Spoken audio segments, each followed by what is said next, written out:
Chapter 8, Wreck at Boca de Conejo. The relief that we felt in being at sea again, after our experiences in Magdalena Bay, stayed with us the early part of the first day's cruising.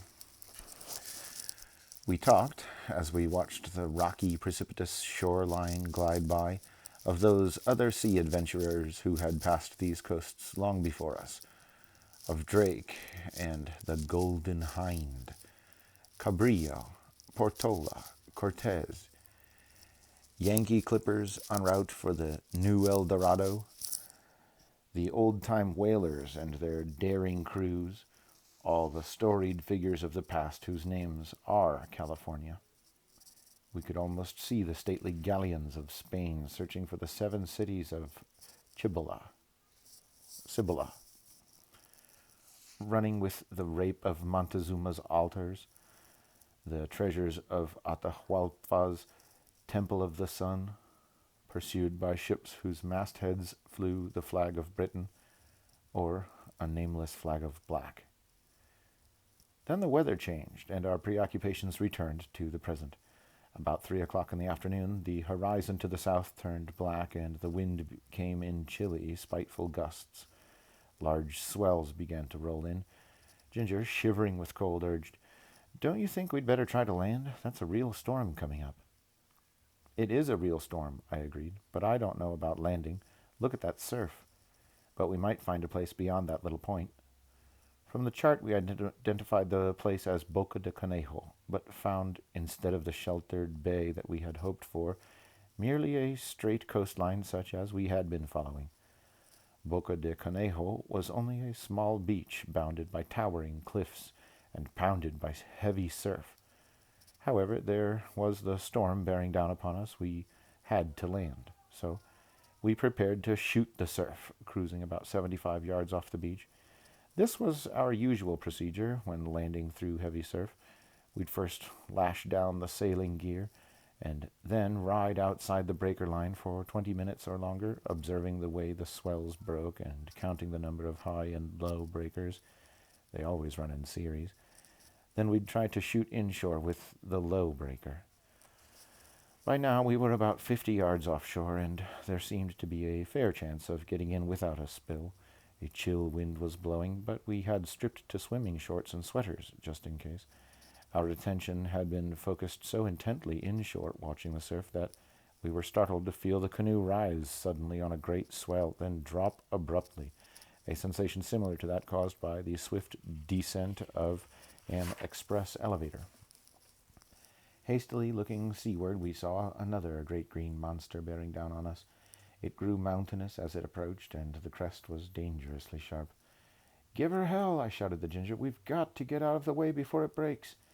We paddled madly to get into deeper water, but before we could get out of its way, we had climbed the side of the great crest, balanced for an age-long second on its peak, and then the sea rolled out from beneath us.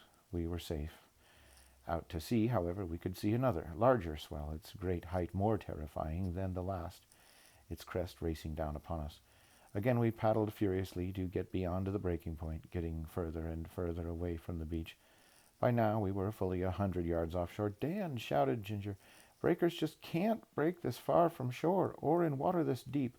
A note of panic was in her voice as the monstrous wave continued to race towards us. "Look out, here it comes!" I yelled as the huge sea towered above us. The nose of the canoe rose in the swell until it was almost over our heads from where we sat in the cockpit. Ginger looked up, and over the roar of the water I heard her yell, "It's 40 feet high!" Almost before we knew what was happening, we were turning over backwards, looping the loop, inside the crest of the breaker. I froze on the stern, while Ginger's knuckles were white as she grimly hung on to the sides of the cockpit. The canoe stood straight up on its stern. Over our heads we could see the breaker's white crest, slowly, relentlessly curling over us. Then the huge sea crashed, and the canoe pitched over backwards, end over end, in the churning surf. As I shot forward into the water, I could feel the canoe scrape along my back. Then I was free of it. I remember being twisted and turned, pounded and tossed about like a chip in that powerful surge. It seemed hours before I came to the surface. But when my head finally broke the water, I could see our canoe inshore, with Ginger still in it. "What shall I do?" she shouted. "Get out and swim ashore," I yelled back, wondering why she asked. "I can't," she cried. "I'm pinned in the cockpit." Then I saw why. The sail had slipped its lashings and now lay across the cockpit with only Ginger's head sticking to one side of it. Just then another breaker came along, and I was rolled and tossed in the surf. Coming to the surface once more, I saw the canoe rolling over sideways with Ginger still in it. Again I sank in water that was almost foam. Again I came up, this time to see that Ginger was free and swimming inshore. Almost too exhausted to breathe, I let the breakers carry me towards shore, where they were also carrying the canoe. Finally, we both dragged ourselves up on the beach. Ginger's first words were, "Where's your sweater?" "I don't know," I answered vaguely. "I had it on when the breaker struck, but it's gone now." "Well, I'm not surprised," she said. "Every time I saw you, you were performing contortions that probably gave you no time to think of sweaters." We were both bruised and badly skinned from being scraped across the ocean floor, but when the canoe came in, we managed to drag it far up on the beach. We collected the paddles and other gear as it washed in, but we never saw the sweater again. In the intervals, we stood laughing at our perfect three-point landing, for each of us, including the canoe, had landed on a different point along the little beach. But as we sat down on the sand, now that it was over, we began to tremble. Ginger's face was white and drawn, and mine too, I suspect. She began to cry. We both always suffered a nervous reaction after a particularly dangerous bit of excitement, but it affected us differently. I'd swear, and Ginger would cry, and we'd both shiver. So we huddled together and shivered for a while, trying to dig the sand out of our eyes and ears. The next morning, refreshed by a good night's sleep, which we sorely needed, we took a good look at the canoe. "It's bad enough," I reported to Ginger in reply to Ginger's hopeful query. "4 broken ribs, a portion of the siding caved in, and the canvas is ripped along the keel." "What do we do now? Or are we permanently marooned?" was her next question. For the moment, I did not know. "Just a little question of lumber, canvas, glue, and paint," she said mournfully. "Apparently that's all we need to get us off this godforsaken beach." She laughed, but without merriment. "Oh, you think that's funny, do you? Wait and see. We'll get out of here," I said. "In the meantime, how would you like to take a hike up the canyon?" We started off, picking our way among the big boulders that lined the dry wash. A few stunted mesquite grew among the rocks, and big cardon cacti stood everywhere. Many of these cacti had been uprooted by the wind and lay bleaching in the sun. Halfway up, the arroyo widened out, and we struck what seemed to be a trail. Then, abruptly ahead of us, in a desolate clearing between the high cliffs, stood a hut and a few sheds. The hut was a tiny structure made from the big cardones we had seen in the arroyo. Their pulpy, thorny outside covering, rotted away by the elements, left porous, sponge-like trunks, which were set vertically into the ground to form the hut's sides. The wide-eaved roof was made from palm thatch. On the ground, near the hut, a cowhide was pegged out to dry. Round a circular stone fireplace were grouped 3 huge vertebrae that had once belonged to a preposterously large whale. On rawhide lines, strung between cardones, strips of meat were drying in the sun. Off to one side were ramshackle sheds made from the same materials as the hut. Peeping round a corner of the hut, we saw a child, a little brown boy of 7 or 8. He was practically naked, but he came readily, though a trifle shyly, at Ginger's call, and as readily answered her questions. His father was gone, he said, but his mother, who was ill, was at home. "I think I'll go in and find out if there's anything I can do for her," Ginger said, hurrying off. I continued talking to the child. Where had his father gone? "Off trying to kill a steer that we may eat," the child answered. His father had once had many cattle, but the cattle were now starving because the drought had left no food for them. He had formerly killed game to feed his family, but now he had no bullets. "No tortillas?" I questioned. "No," he said, pointing to the leathery black strips on the rawhide line. "Nothing but that." He told me that it had not rained for a very long time. In fact, he had never seen rain. A half-dozen starved-looking chickens scratched dispiritedly round the yard. His papa was saving them, he said, in case he should not be able to kill a beef some day. Where did they get their water from? He took me over to a well. It contained a cloudy, brackish-looking liquid which the child assured me was water. Then Ginger came out of the hut. Very sick? I asked. Well, she's had a baby, and at the moment she isn't very robust. They are having a hard time. They have a gun, but no bullets. He can't even kill one of his own half-starved cattle unless one wanders in the yard looking for water. The gun is a .22. Can't we spare a few shells for it? We left some shells, a bit of tobacco, and some other odds and ends that we carried in our pockets, and started back towards the beach. What was in the hut? I asked. A bunk covered with palm thatch and rawhide, a table, a stove built on a wooden platform covered with mud and rocks, a couple of saddles in one corner, and an olla. That's all.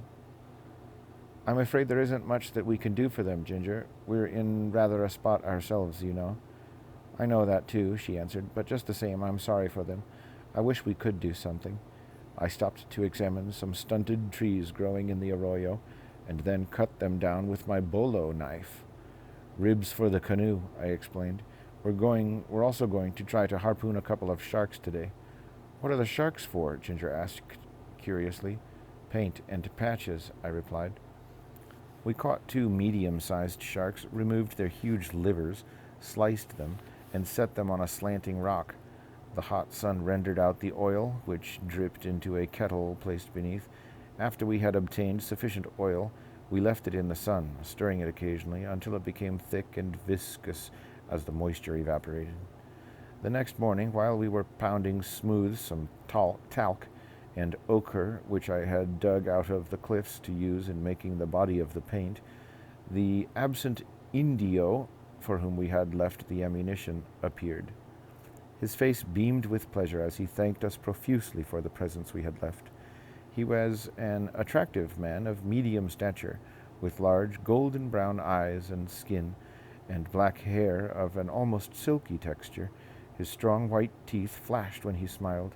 He had also brought a gift for the kind senora, he said, and proffered Ginger 1 little wizened egg. We gravely accepted his gift and thanked him heartily, knowing how much it meant in his circumstances. In the afternoon, he returned with 2 rabbits, which he had shot. These were also due to the kindness of the senora. He would now kill some rabbits for himself, he said. We were deeply touched and grateful for the fresh food. We should have liked to refuse them because of his greater necessity, but we knew that he would have been offended and hurt. We also accepted an invitation to visit his hut that evening. We took along a little of our precious coffee and a few grains of corn and beans that we had brought from Santa Margarita. Perhaps he can plant the corn and beans near his well, Ginger suggested optimistically. The family were waiting for us in the yard where a cheerful fire blazed. We sat down on the joints of whale vertebrae and talked about the absence of rain. I asked, "Why don't you kill your cattle if they are dying, cure the meat, and sell their hides?" "Senor, I cannot butcher cattle unless I pay the government a tax of 2 1/2 pesos each for their hides. I kill an occasional animal for my own use, and as long as I do not try to sell the hide, I am not bothered, because they do not know."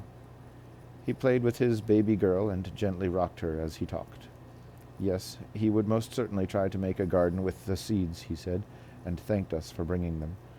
I pointed to the wide cracks in the hut where the crooked trunks had left spaces big enough to put an arm through. "Is it not cold when the wind blows?" I asked. "Si, it is sometimes cold," he agreed, "but the air is good for you. It makes you strong." Thus we spent the evening, talking and singing songs. On our way back to the beach, Ginger said, "Amazing people. How do they manage to keep so cheerful with just nothing?" "Well, suppose they weren't so cheerful," I countered.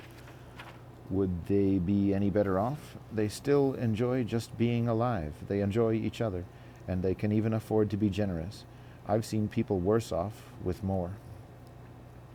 We spent days thereafter collecting materials with which to patch the canoe. The work went slowly because we had to search for food as well as distill fresh water each day. The country offered so little in the way of game that we had to subsist mainly on seafoods. Since we had no canvas with which to patch the vagabundo's torn bottom, we caught 2 small sharks with hand lines and skinned them.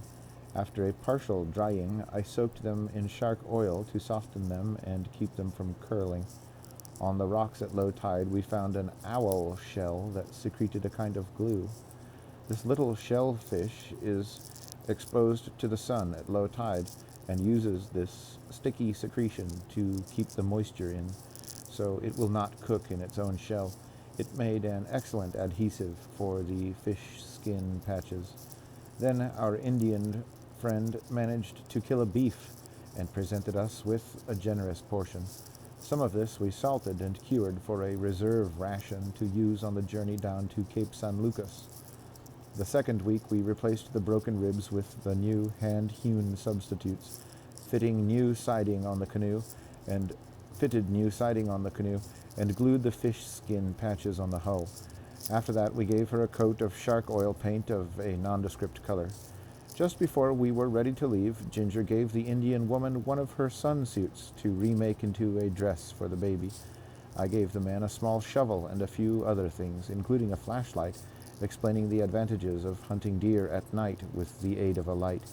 His pleasure in these trifles was so great, and his thanks so extravagant, that we felt embarrassed. Finally, the Vagabunda was loaded for sea duty. We were anxious to be off. Ginger had taken her accustomed place in the cockpit. I was standing, ready to shove off. We were just waiting for a chance to go through the surf.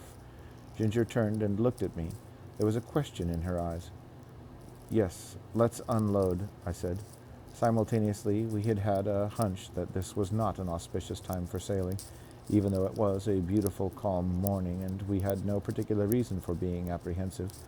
We occasionally had these hunches, and experience had taught us that it was better not to disregard them. We sat round wondering what was going to happen until 3 o'clock, when the reason arrived. A violent storm blew up, almost without warning, from the south. By 5 o'clock it had blown itself out, but what a blow it was while it lasted. It was probably a good thing that we hadn't been caught in it at sea. The following day was clear and calm. We reloaded and shot the heavy surf, just missing a spill, and headed toward Cape San Lucas, the tip of Baja California.